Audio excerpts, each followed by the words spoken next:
learning something and taking something away from the conversation and growing and modifying your belief system. And reminds me of a poem I wrote called Grave Matters. All judgments passed on others belong in the court of self-opinion. Take not a part of the blame, accept not projections of shame. Blame passed to others is judgment passed on self. To begin a sentence of revenge, dig 2 graves. Eventually we all end up in the happy ever after wards of our emotional hospitals. So, how can we look to self and the involution of self, and to evolve that better sense of, I don't know it all. I've said this to you before. In fact, the more I learn, the more I realize I don't know. And that's stupefying. It's like going into finding the clearing in the lungs of the forest, and then realizing that there's this massive expanse of new forests ahead and new journeys and trails to go on. That's opening up to possibilities. And what an adventure. I mean, just glorious. I remember reading Joseph Campbell's book, The Hero with 1,000 Faces. Mm-hmm. And soon after I read that book, I wrote a poem. And the poem was a very short poem. And it was about the year that I thought about gravestones and that year that we're born and the year that we die. I think perhaps it's the Mexican, in the Mexican culture, it said we have 3 deaths. And the first death is the moment that we realize that we are mortal. We fully face our mortality. And that second death is the last breath we exhale if and when we realize we're on our way out. And the third death is the last time our name is mentioned on earth. And I heard that, and I thought about the gravestone and that dash in between, and how we dash sometimes through life, and how we are so focused on the next moment, the next week, the next year, that we forget to remind ourselves that the now moment is all we have. And that dash of our life, the poem was called A Prince's Prayer. And it goes, a prince's prayer. So I'm going to read it through my eyes. A Prince's Prayer, 1968 dash, ? A Prince's Prayer. 1,000 faces worn, the dash between the dead and born. I forget her to remember myself forever and ever. A man. And how we can remember that life is lived forwards and remembered backwards. I guess I break all the rules in terms of poetry. And I don't know their poems or quotes.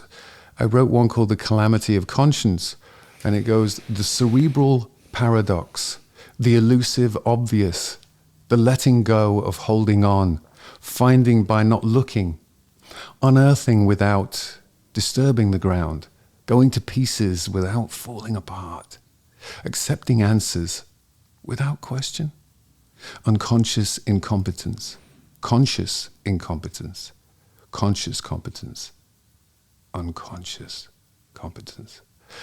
The expression, I think it's emotional expression and how we can vocalize the poetry and the performance and who is performing it, what's the stage.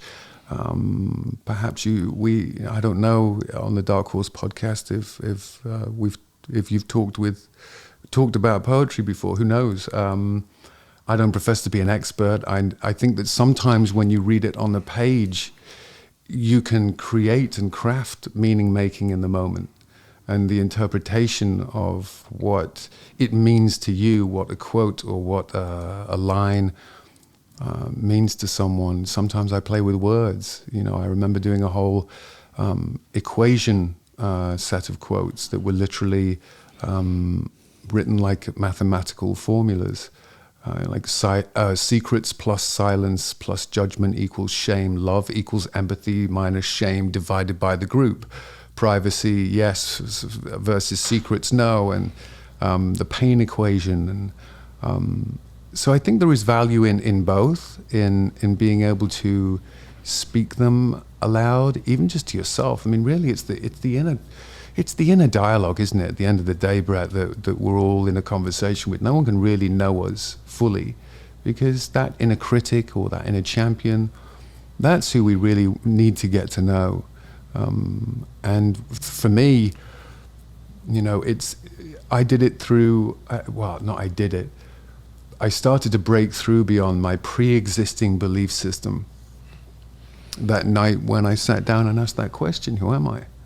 And then I think after that I wrote the poem, The Memory Shelf, which will you indulge me for one moment while I read that? Of course. Okay, so the memory shelf goes like this.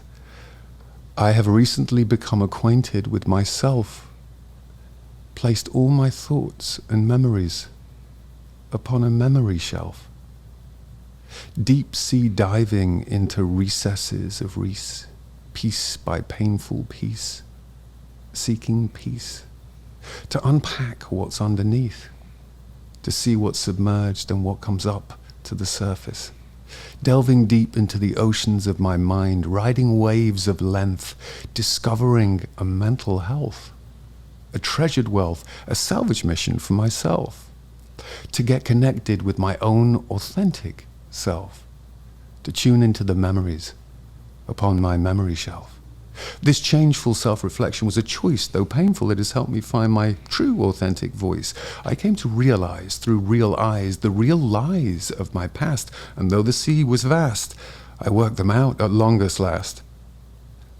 All my life I presented, and what I represented I resented. Put the kettle on, I'll make a brew of discontented. Awake anew to stew on how to get through. When there's no way around, you got to get into it, to get over it, to get through it.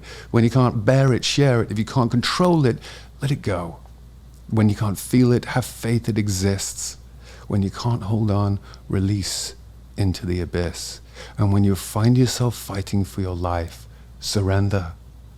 For you have already found yourself inside the thoughts and memories upon your memory shelf. Wow, that's fantastic. I love that. You enjoyed it. Yeah, and it there's something, I wonder, it's a little hard to run the experiment now, but I would love to know what it looks like on the page without you delivering it, because there's an awful lot encoded in the cadences in that. Yeah, I think, I'm happy. I will send you a copy of the new ledge, and you can get to know me a little more through the poetry. I think the poetry led me to the philosophical and the pocket oracle of kind of self-help philosophical quote book. That was interesting to write, to come up with simple lines and quotes that had meaning, to me at least.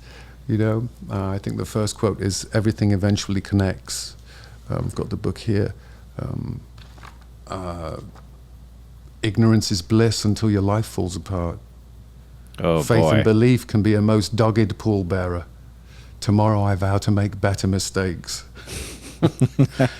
Now and then, wish upon and then realize I'm now longer zen. There's a ton in there, but I've just immersed myself in this learning space, and I think as an artist, I'm constantly trying to find new ways to express, emotion, and that's energy in motion. That's what I think emotion is, really.